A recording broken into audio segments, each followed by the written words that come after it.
Hello नमस्कार, मैं प्रवेश शर्मा। आज गृह विज्ञान शिक्षण के अंतर्गत हमारा टॉपिक है व्यावसायिक विकास। गृह निर्माण इतना व्यापक कार्य है कि इस विषय के शिक्षण को कई नामों से पुकारा जाता है। जैसा कि हम अभी समझते चले आए हैं, गृह विज्ञान, गृह शिल्प, गृह अर्थशास्त्र, गृह कला, गृह शास्त्र या गृह मितव्ययता आदि।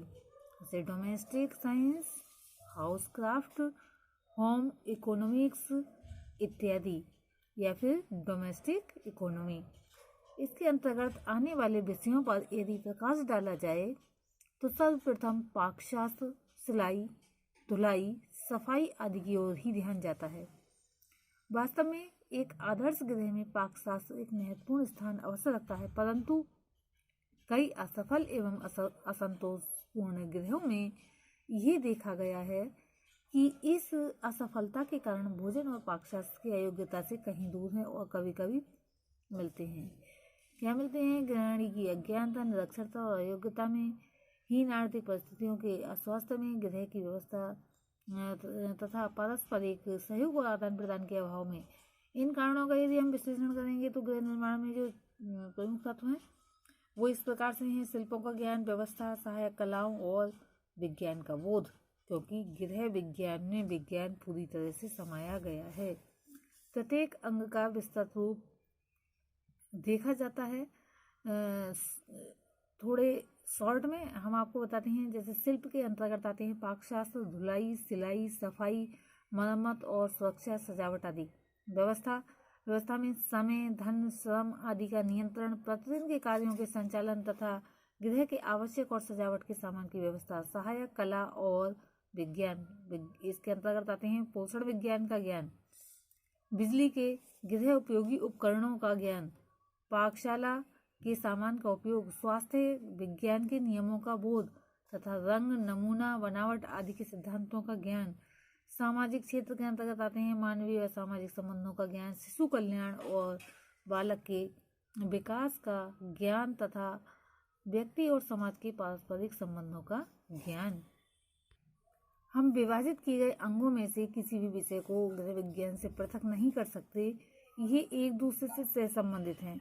जिस प्रकार आँख, नाक, मुंह, हाथ, पैर आदि शरीर के अभिन्न या विभिन्न अंगों व उनकी क्रियाओं में पारस्परिक निर्भरता है, उसी प्रकार गृह के विभिन्न तत्वों में भी एक दूसरे से घनिष्ठ संबंध है। गृहिणी की गृह संबंधी विभिन्न प्रकार की योग्यता का क्षेत्र कितना व्यापक है, इसी को स्पष्ट रूप से जानने के लिए जो है विभिन्न अंग किए गए हैं। वास्तव में ये गृह विज्ञान एक अनुशासन है। ये व्यक्तियों और परिवारों की गुणवत्ता में सुधार के लिए योगदान देता है, अंततः जो राष्ट्रीय विकास में परिणत होता है। यह विज्ञान के अंतः विषय क्षेत्र वांछित दिशा की ओर परिवर्तन और विकास के लिए सूक्ष्म और मैक्रो स्तर पर परिवारों और समुदाय के लाभ में योगदान कर सकते हैं। ये शिक्षकों की विशेष इसमें जो है शिक्षकों की विशेष भूमिका है। उन्हें छात्रों के विकास के साथ साथ स्वयं के व्यावसायिक विकास के लिए भी काम करना होगा। उन्हें विशेष ज्ञता के क्षेत्र में या विशेषज्ञता के क्षेत्र में न केवल क्या हो रहा है बल्कि गृह विज्ञान में अन्य प्रमुख विशेषताओं के बारे में भी अद्यतन जानकारी रखनी होगी। इसके अलावा उन्हें गृह विज्ञान विषय के भविष्य के प्रमाण के लिए रणनीति तैयार या विकसित करनी होगी। गृह विज्ञान के माध्यम से दिए जाने वाले विशिष्ट शिक्षण परिणाम इस प्रकार से हैं: गृह विज्ञान में प्रतिमान बदलाव की समझ विकसित करना, विशिष्ट शिक्षण और पाठ्यक्रम नियोजन के पहलुओं पर विचार विमर्श करना, गृह विज्ञान के क्षेत्रों को सतत विकास लक्ष्यों से जोड़ना, गृह विज्ञान के क्षेत्र में कार्यरत अनुसंधान पद्धति के बारे में समझ होना, इस क्षेत्र में अनुदान और प्रकाशन के लिए लेखन पहलुओं पर विचार विमर्श करना, आईसीटी और संचार के उपयोग के लिए एक प्रशंसा विकसित करना। अब व्यावसायिक विकास हेतु पाठ्यक्रम का दायरा कितना है, हम ये देखेंगे यहाँ पर। गृह विज्ञान युवक युवतियों को स्वस्थ परिवारों, समुदायों और राष्ट्र के लिए शिक्षण, अनुसंधान और वकालत में संलग्न करने के लिए आवश्यक घटक है। अपने प्रमुख क्षेत्रों के माध्यम से गृह विज्ञान अपने संसाधनों और क्षमताओं को विकसित करके अपने पेशेवर और व्यक्तिगत जीवन के लिए व्यक्तियों को तैयार करना चाहता है।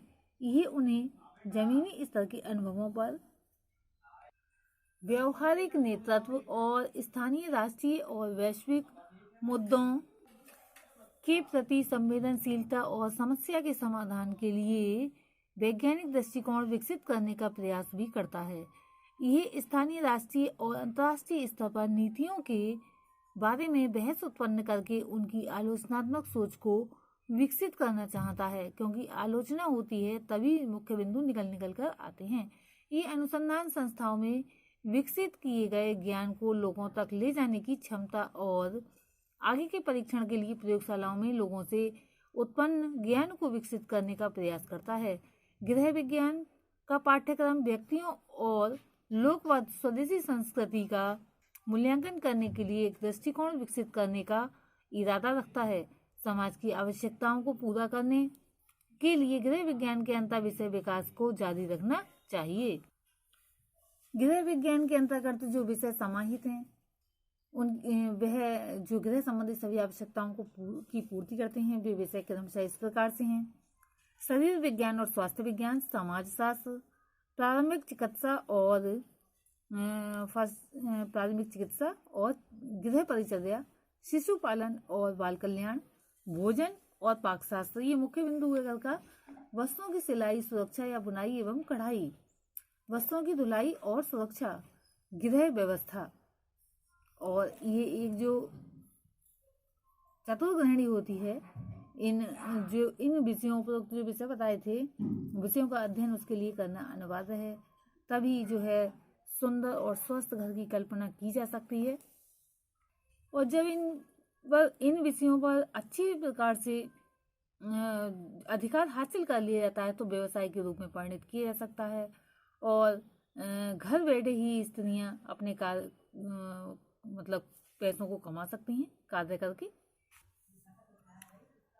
देश में गृह विज्ञान विषय के उच्च स्तरीय विशिष्ट संस्थानों की स्थापना की गई है, जिनमें स्नातक, स्नातकोत्तर तथा PhD स्तर की भी शिक्षा दी जाती है। इन संस्थाओं में home science institute Baroda, ML college of science Jabalpur, government of science college Allahabad, agricultural institute Naini का home science department, home science institute Agra, government of home science institute Chandigarh विशेष रूप से उल्लेखनीय है। इसके अतिरिक्त देश के अन्य स्थानों पर भी गृह विज्ञान विषयों के व्यापक व गहन अध्ययन के लिए व्यवस्था की गई है। गृह विज्ञान के अध्ययन, अध्यापन तथा शोध के क्षेत्र में विकास करने की दृष्टि से अखिल भारतीय गृह विज्ञान संघ का अभूतपूर्व योगदान रहा है। इस संघ की स्थापना सन 1952 में की गई थी। तभी से ये संघ अपने प्रति 2 वर्ष बाद होने वाले सम्मेलनों में गृह विज्ञान शिक्षण के विभिन्न क्षेत्रों एवं पक्षों पर विचार विमर्श कर उपयोगी सुझाव देकर विषय के विकास में सहायता प्रदान करता रहा है। आज के लिए इतना ही। धन्यवाद।